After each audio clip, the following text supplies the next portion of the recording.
Welcome back. ત્રિનેત્રમાં આગળ વધીએ તો મધ્યપ્રદેશનો વધુ એક હત્યાકાંડ સૌથી મોટો ચર્ચાનું કેન્દ્ર બન્યું છે. આ કહાની તો રાજા રઘુવંશીના હત્યાકાંડથી પણ ચકિત કરનારી છે, કારણ કે અહીં પ્રેમી સાથે મળીને પ્રેમીની જ હત્યા કરવામાં આવી છે. સોશિયલ મીડિયામાં ઠાઠમાઠ સાથે લક્ઝરી લાઈફ જીવવાના શોખે રીના નામની મહિલાને હત્યારી બનાવી દીધી.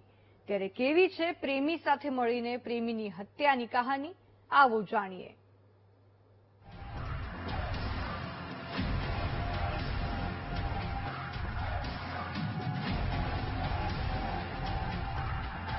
નામ રીના કેરાર, વ્યવસાય ઇન્સ્ટા સ્ટાર.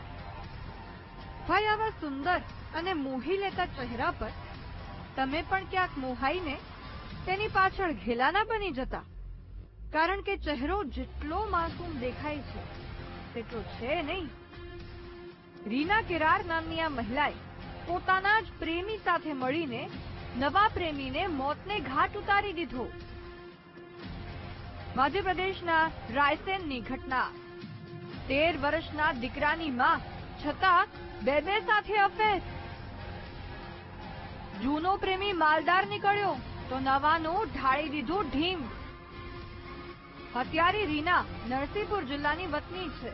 બાળપણમાં મા બાપ ગુમાવ્યા પછી માસી સાથે રહેતી અને ગામના જ યુવક અરુણ પટેલ સાથે પ્રેમ સંબંધ થયો, જેની ચર્ચાઓ થતા બદનામીના ડરથી પરિવારે રીનાના લગ્ન કરી દીધા. પરંતુ લગ્ન પછી તે ફરી પતિને છોડીને પ્રેમી અરુણ પાસે આવી ગઈ. અરુણ પૈસાદાર હોવાથી લાખો કરોડો રૂપિયા રીના પર વરસાવ્યા અને તેની જિંદગી બદલાઈ. ઇન્સ્ટા સ્ટાર બની. તેમાં બીજા પ્રેમી વીરુ જાટ સાથે પ્રેમ સંબંધ થયો. વીરુ રાજસ્થાનથી રીનાને મળવા આવતો, પરંતુ પૈસાના ખેલમાં રીનાએ અરુણ સાથે મળીને પ્લાનિંગ ઘડ્યું અને વીરુને મળવા બોલાવી તેને મોતને ઘાટ ઉતારી દીધો.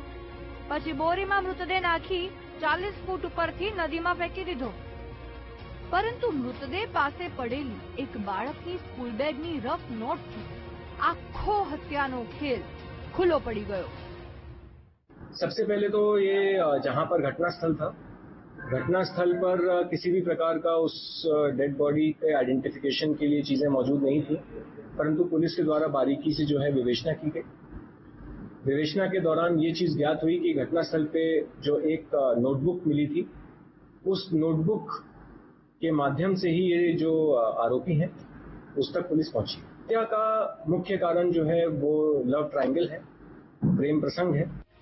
हाल तो पुलिसे રીના, અરુણ અને તેના એક સાથી એમ 3 લોકોને ઝડપી પાડ્યા છે અને સમગ્ર કેસમાં વધુ તપાસ હાથ ધરી છે, જેમાં વીરુની હત્યા પાછળનું સાચું કારણ સામે આવશે.